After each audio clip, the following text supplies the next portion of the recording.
Hello everyone, I welcome you all to G K ocean YouTube channel. देखिए, आज के इस वीडियो में हम लोग डिस्कस करने वाले हैं झारखंड राज्य से संबंधित इम्पॉर्टेंट 30 क्वेश्चन जो कि एग्ज़ाम के लिए बहुत ही ज़्यादा इम्पॉर्टेंट है। इससे पहले झारखंड जीके के वीडियो की प्लेलिस्ट बनी हुई है। लगभग 80 टू 90 वीडियो चैनल पर ऑलरेडी अपलोडेड हैं। उनमें 1000 तक के क्वेश्चन को डिस्कस किया जा चुका है, तो आप उन वीडियोज़ को देख सकते हैं। प्लेलिस्ट बनी हुई है, वीडियो को पूरा देखिएगा। लास्ट में मैं आपसे इंपॉर्टेंट क्वेश्चन पूछूंगी जिसका आंसर कमेंट सेक्शन में देना है।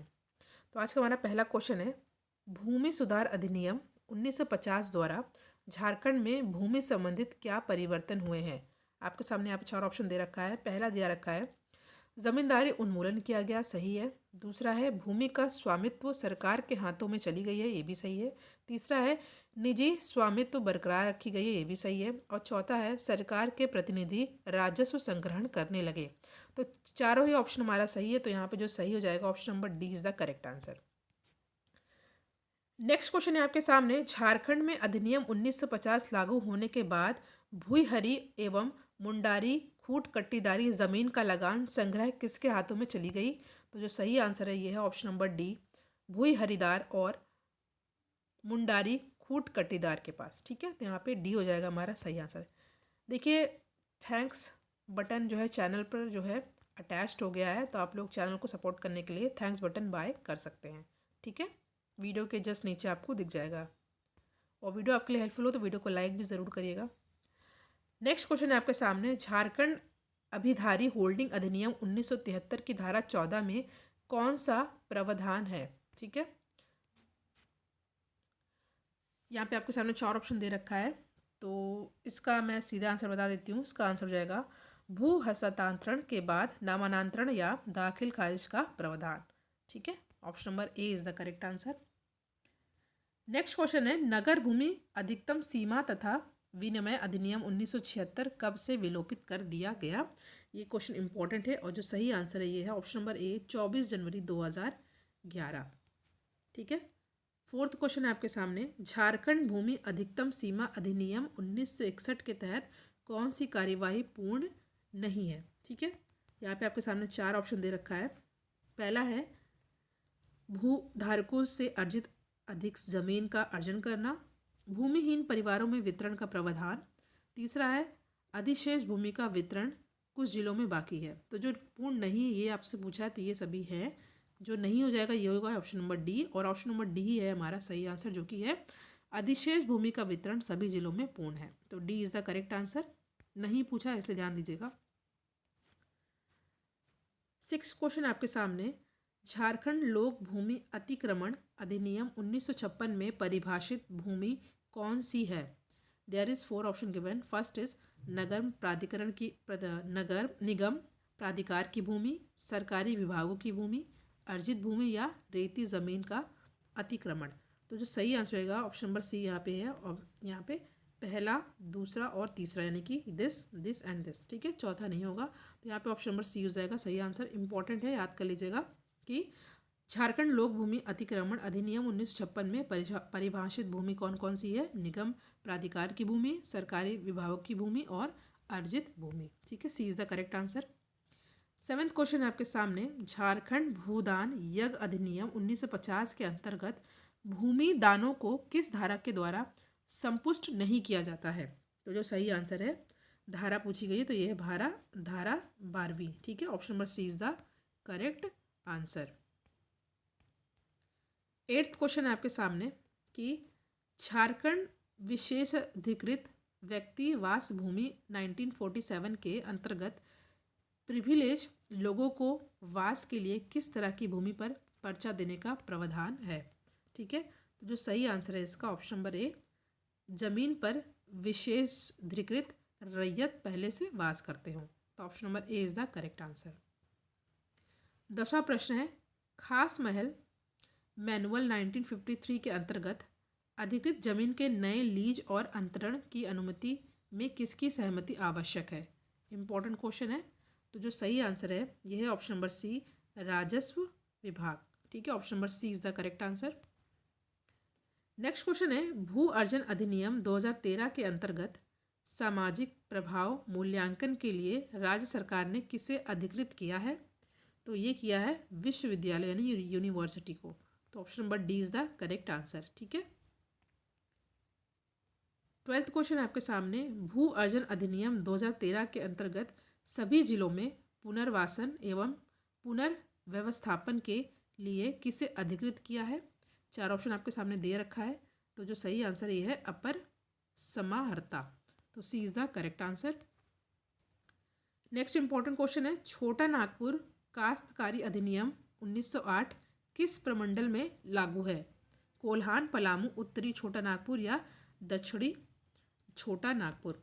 तो जो सही आंसर है ये है आपका सभी में किया गया है। ठीक है, यानी कि कोल्हान में भी है, पलामू में भी है, उत्तरी छोटा नागपुर और दक्षिणी छोटा नागपुर, यानी कि ऑप्शन नंबर यहाँ पे डी हो जाएगा सही आंसर। ठीक है।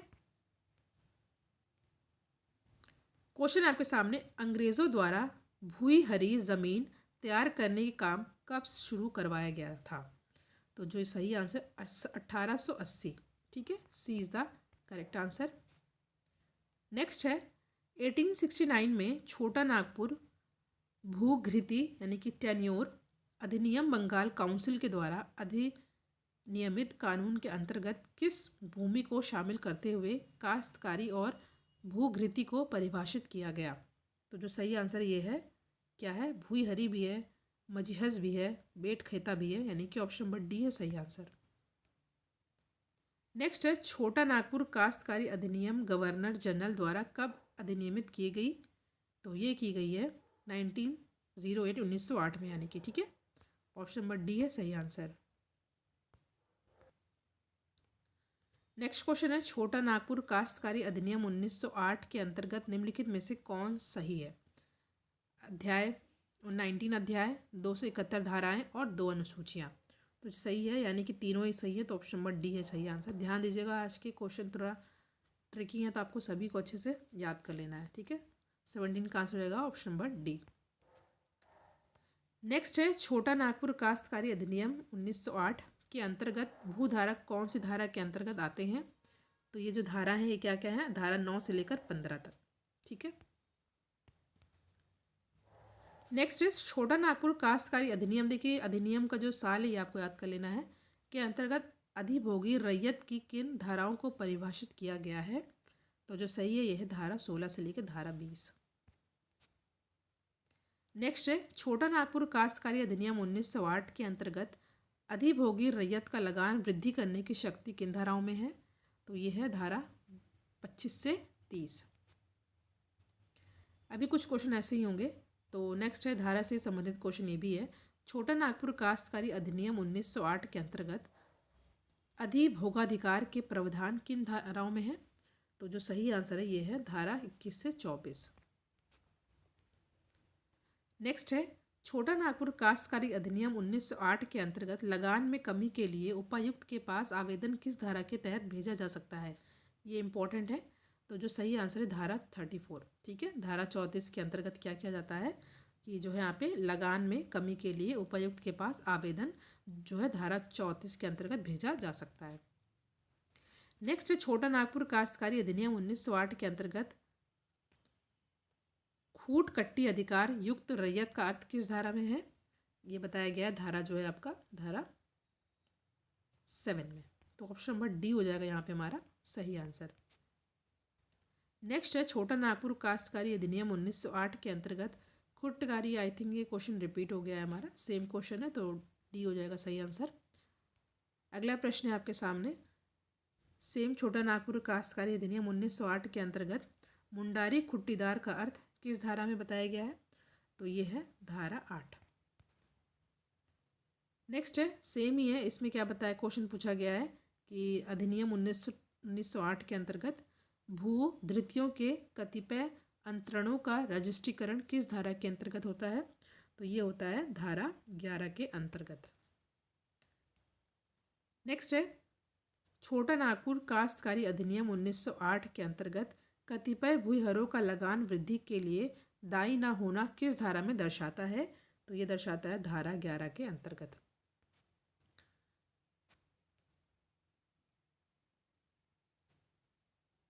क्वेश्चन है, छोटा नागपुर काश्तकारी अधिनियम 1908 के अंतर्गत धारा 6 में क्या दर्शाता है यानी कि आपका पूछा गया है कि धारा 6 में क्या है।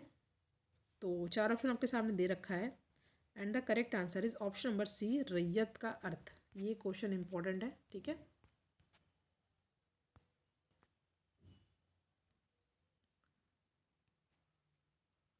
28वां क्वेश्चन है आपका, छोटा नागपुर काश्तकारी अधिनियम 1908 के अंतर्गत धारा 15 में क्या है।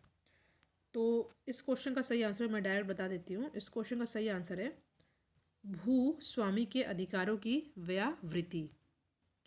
नेक्स्ट है, छोटा नागपुर काश्तकारी अधिनियम 1908 के अंतर्गत बंदोबस्त रैयत की परिभाषा किस धारा द्वारा दर्शाई गई है। तो ये दर्शाई गई धारा 17 के द्वारा। तो ऑप्शन नंबर बी हो जाएगा यहाँ पे हमारा सही आंसर।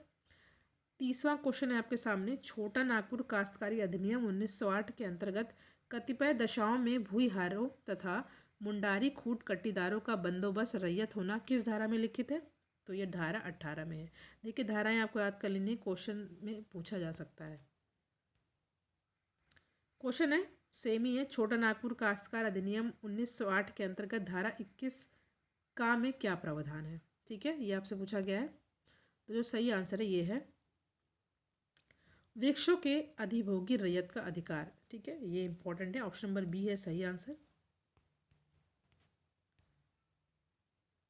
नेक्स्ट, छोटा नागपुर काश्तकारी अधिनियम 1908 के अंतर्गत लगान भुगतान के लिए अधिभोगी रैयत का बाध्यता का प्रावधान किस धारा में है। तो धारा 24 में है ये।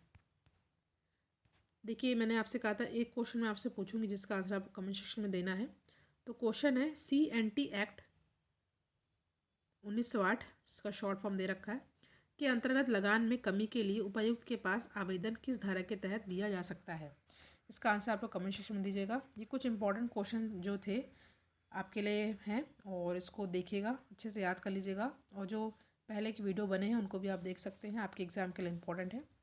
Thank you so much for watching. Thank you.